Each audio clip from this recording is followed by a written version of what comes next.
ضمن أنشطة مشروع معا ننهض الذي ينفذه مركز الإرشاد النفسي والاجتماعي للمرأة بالشراكة مع مؤسسة طفل الحرب، نفذ مجموعة من طلبة جامعات محافظة الخليل مبادرة وهب وعطاء لإسناد الأطفال ذوي الإعاقة وعائلاتهم، حيث جرى تنفيذ المبادرة على مدار يومين في مركز الرجاء للأشخاص ذوي الإعاقة التابع لجمعية الهلال الأحمر الفلسطيني. هاي المبادرة إحنا كانت من المخرجات اللي حصلنا عليها في التدريب. أخذنا التدريب بشهر 2 وكان في عدة اقتراحات لأكثر من مبادرة، وحبينا نختار هاي المبادرة اللي هي باسم اخترنا اللي هو كان اسمها وهب وعطاء للأشخاص ذوي الإعاقة، واخترنا المكان اللي هو كان مركز الرجاء لذوي الاحتياجات الخاصة.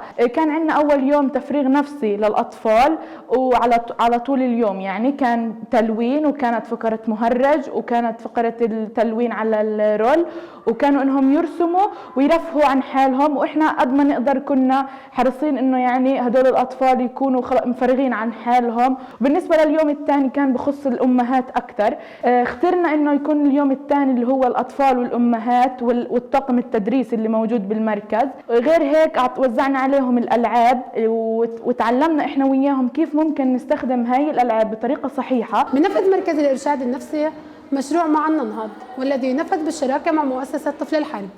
تم تدريب مجموعات شبابية حول العنف المبني على النوع الاجتماعي والتعريف بمقدمي خدمات الحماية. كان من مخرجات هذا التدريب الخروج بعدد من المقترحات الشبابية بتسلط الضوء على مجموعة من القضايا المحلية ضمن حقوق النساء والفتيات والأطفال في فلسطين. تم الخروج بعدد من المبادرات، ومن ضمنهم مبادرة وهب وعطاء اللي بتسلط الضوء على الأشخاص ذوي الإعاقة وحمايتهم إنها مسؤولية اجتماعية وليس فقط هي مسؤولية أهلهم فقط. تم الخروج بهذه المبادرة بعد تدريب مجموعات من طلاب وطالبات الجامعة في محافظة الخليل من جامعة الخليل وجامعة بوليتكنيك فلسطين. من ناحيتهم عبر ممثلي مركز بيت الرجاء التابع لجمعية الهلال الأحمر عن سعادتهم وشكرهم لهذه المبادرة التي ينفذها مجموعة من الشباب الذين تلقوا تدريبات مع مركز الإرشاد النفسي والاجتماعي للمرأة، كونها تساهم وتدعم وتسلط الضوء على قضية حقوق الأطفال ذوي الإعاقة في محافظة الخليل، وتساهم في إشراك المجتمع المحلي في تحمل المسؤولية المجتمعية تجاه هذه الفئة. احنا في مركز الرجاء للتأهيل وتنمية القدرات التابع لجمعية الهلال الأحمر الفلسطيني في الخليل بنشتغل مع فئة الإعاقة البسيطة والمتوسطة. المنتفعين من خدمات المركز عندنا كجزء من أبناء الشعب الفلسطيني بنتعرض لضغوطات نتيجة الأوضاع السياسية والاقتصادية والأمور الحياتية اللي احنا بنعيش فيها.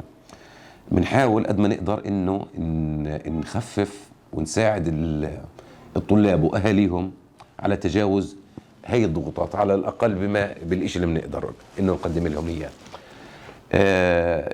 جزء كبير من حل هاي المشاكل أو اللي بتمثل قدرتنا على تجاوزها تعاوننا مع المؤسسات اللي شغالة في البلد، مثل مركز الإرشاد النفسي الاجتماعي للمرأة، وتنفيذ مبادرات من ممكن إنها باتجاه الأهالي باتجاه المنتفعين من خدمات المركز وأهاليهم وحتى الطاقم المشرف على المركز لتجاوز هاي الأوضاع اللي احنا موجودين فيها. أهالي الأطفال ذوي الإعاقة من منتسبي مركز الرجاء عبروا بدورهم عن شكرهم وتقديرهم لمركز الإرشاد ومركز الرجاء ومتطوعي الجامعات في محافظة الخليل على ما قدموه من أنشطة خلال اليومين الماضيين، موضحين أن هذه الفعاليات تساعدهم وترفع من وعيهم حول كيفية التعامل مع أبنائهم. أنا أم طفلة من ذوي الاحتياجات الخاصة والإعاقات.